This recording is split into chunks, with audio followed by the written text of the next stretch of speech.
彭于私又来抓鬼了。民国初期，被鬼雾笼罩的武命河小镇，各种灵异惨死案件频发，棺材铺刘瘸子、冯瞎子、刘寡妇接连暴尸武命河。传闻是有人惹怒水鬼爷爷，需要5条命才能安抚，无奈村民们只能找来当地赫赫有名的阴阳先生八爷，为小镇驱除邪祟。此人可不简单，相传他是河神转世，常年和水下的邪物打交道，对付水鬼河妖很有一套。怎料八爷和女徒弟月儿刚到镇上，就碰到一起命案，死者名为秀莲，在小镇上开了一家白事铺，和女儿燕子相依为命。这已经是武命河死去的第4条人命了。村民们纷纷猜测，秀莲的女儿燕子将会成为死在武命河的第5个人。画面一转，白事铺内，明明母亲已经惨死，可燕子在吃饭时依旧拿了2副碗筷，仿佛母亲就坐在对面。快吃饭吧。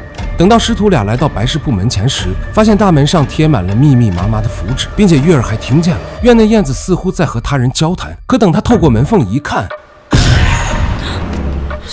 师傅，我好像看见燕子娘了，我是不是也见鬼了？八爷闻言一把推开大门走了进去，震惊地发现燕子竟然在和一个纸人吃饭，并且大院内除了燕子再也没有其他人。八爷环顾四周，将眼光落在了一副半掩着的棺材上面，他刚要走过去一探究竟，怎料下一秒房门突然自动关闭，而燕子也仿佛中邪般异常狂躁，脑海里不断闪过母亲惨死的片段。八爷见状意识到了不妙，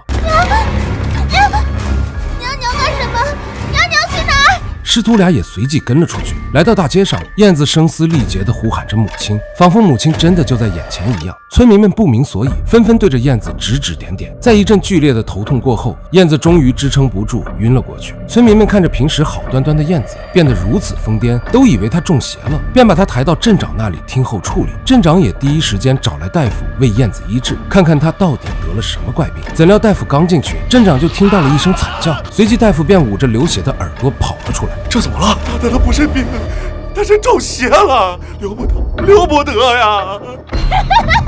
别去河边，千万别去河边！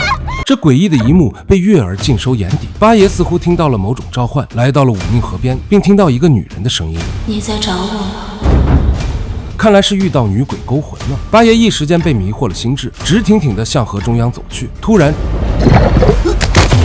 转眼到了第2天，镇长听信了昨晚大夫的话，准备把中邪的燕子进猪笼献祭给水鬼爷爷，从而凑齐5条人命，以保证日后镇子平安太平。迟迟看不到师傅的身影，月儿此时焦急万分，因为只有八爷能救现在的燕子。可镇长已经下达了献祭命令，命人将燕子连人带笼一起扔进了武命河中。就在这生死危急关头，一道人影窜入水中，将燕子救了上来。来人正是昨晚被女鬼诱惑的八爷。面对镇长的不解，八爷解释燕子并非中邪，说着还让人端来1缸菜籽油给燕子喝下，没想到燕子还真的活了过来。随即八爷向村民们解释道，燕子并非中邪，而是中毒。原来八爷在燕子家的饭菜里发现了一种名为青手虫的蘑菇，这种蘑菇致幻剧毒，燕子正是因为误食之后才产生幻觉，因此才看到了逝去的母亲。一开始他也不敢确定，直到八爷亲自食用青手虫后也产生了幻觉，突然出现在河边，从而被河中女鬼蛊惑。好在他是河神转世，并没有发生什么。镇长见误会解开，便让村民们自发散去。等到所有人都离开，八爷从怀中掏出一个人偶，每一名死者现场都会出现此人偶，并且人偶是用棺材木制成。